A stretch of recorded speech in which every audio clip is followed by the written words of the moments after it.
Magandang araw! Nandito tayo sa malapad na kabundukan ng Oriental Mindoro, kung saan sa tuktok ng bundok ay matatagpuan natin ang komunidad ng mga buhid mangyan.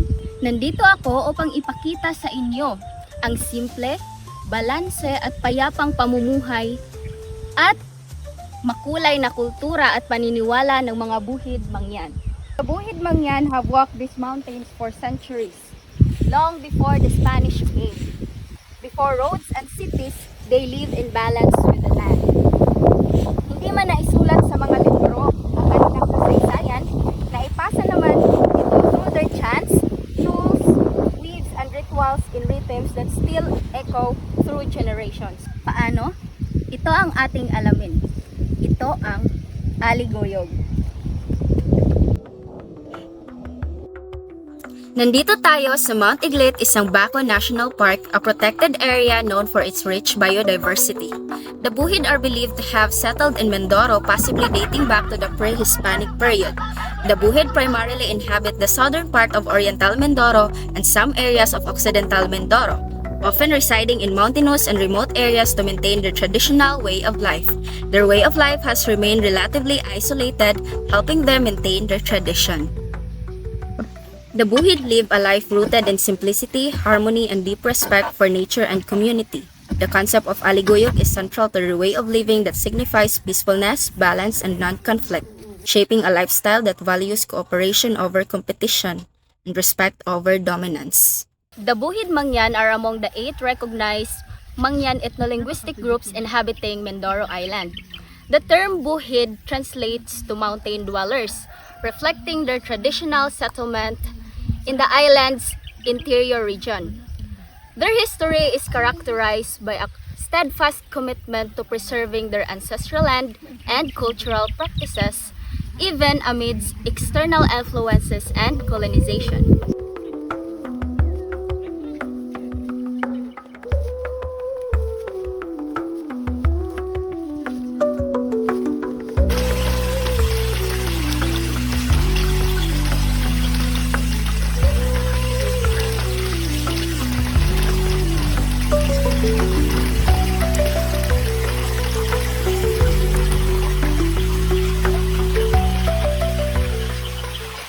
Samahan niyo ako sa aming paglalakbay patungo sa kanilang paghuhulihan ng mga isda.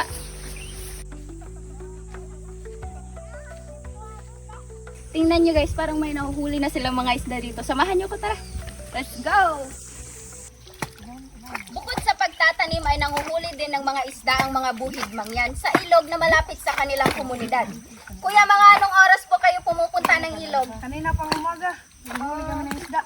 Habang nanguhuli ng mga isda ang mga kalalakihan, ay naghihintay naman ang mga kababaihan sa tabing ilog para sa mga huli ng mga kanilang mga asawa. Kuya, ano pong kakainin nyo? Wala naman kayong nahuling isda. Mga gulay-gulay lang po. Sa ganitong pagkakataon, tulad ngayon, wala silang huling isda, umuwi na lang sila sa kanilang komunidad at pagtsatsagaan na lang nila ang kanilang nakuhang kamuting kahoy sa pag-aani kaninang umaga. Tara na, umuwi na tayo.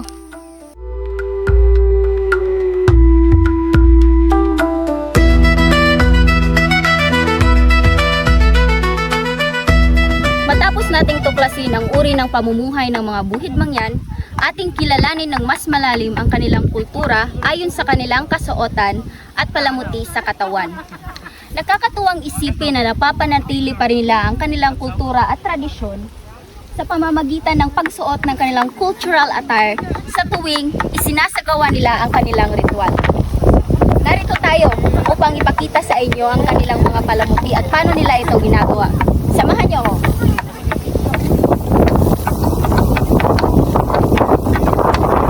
Magandang umaga po ate. Ano po ang ginagawa niyo?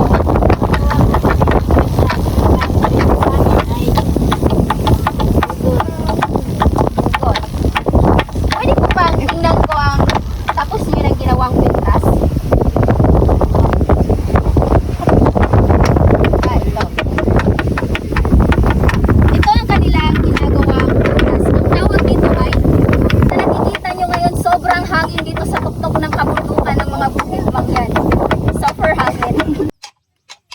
These people has rich spiritual life rooted in nature and ancestral traditions. Until now, labis ang kanilang respeto sa kalikasan, believing that natural elements like rivers and trees are inhabited by spirits and consider this area sacred.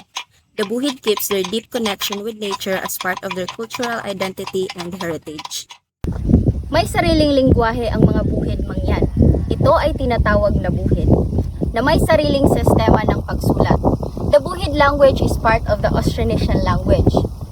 They utilize Buhid script, a pre-Hispanic syllabary inscribed on bamboo, which along Hanono script was declared a National Cultural Treasure in 1997 and included in UNESCO's Memory of the World Register in 1999. Kasama ko si Baba, anak ng kinikilalang pinuno ng mga Buhid Mangyan.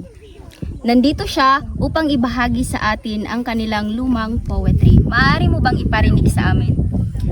Gadan ka paminsan, daka magsayuran, daka maglaksan. Sang dili lautan, sing duda mapilay, di ka magulangan. Saan mo ba ito natutunan, Baba? Natutunan ko po ito, nagmula pa sa aking mga ninuno at ninais namin ipamahagi pa ito sa susunod na henerasyon. This means go carefully, my child. Don't go in ignorance. Don't rush forward blindly into what you don't understand. You might fall or be hurt. Respect those older than you. For the Buhid people, language is a link to their ancestors, to the land, and to the spirits they honor in rituals. It carries values, rules, and stories that can't be found in books. Teaching the language is how they protect their identity. We teach them so they don't forget, so they know where they came from. One of the elders says, and in every word that children learn, the future of the Buhid becomes a little more certain. Ano po ba ang mga kasalukuyang problema na kinakaharap ng mga Buhid Mangyan? Ang madalas na problema dito sa aming bundok ay napapadalas ng mga illegal na pagmimina at pagputol ng mga kahoy ng mga loktanon. Maaari ko po bang malaman kung ano ang kahulugan ng loktanon? Loktanon ay yung mga taong baba. At higit sa lahat, nakakaranas din kami ng diskriminasyon at may mga taong gustong angkinin ang aming mga lupain. So, paano nyo po pinoprotektahan ang inyong mga sarili at inyong lupain laban sa diskriminasyon at mga taong gustong umagaw sa inyong mga lupain?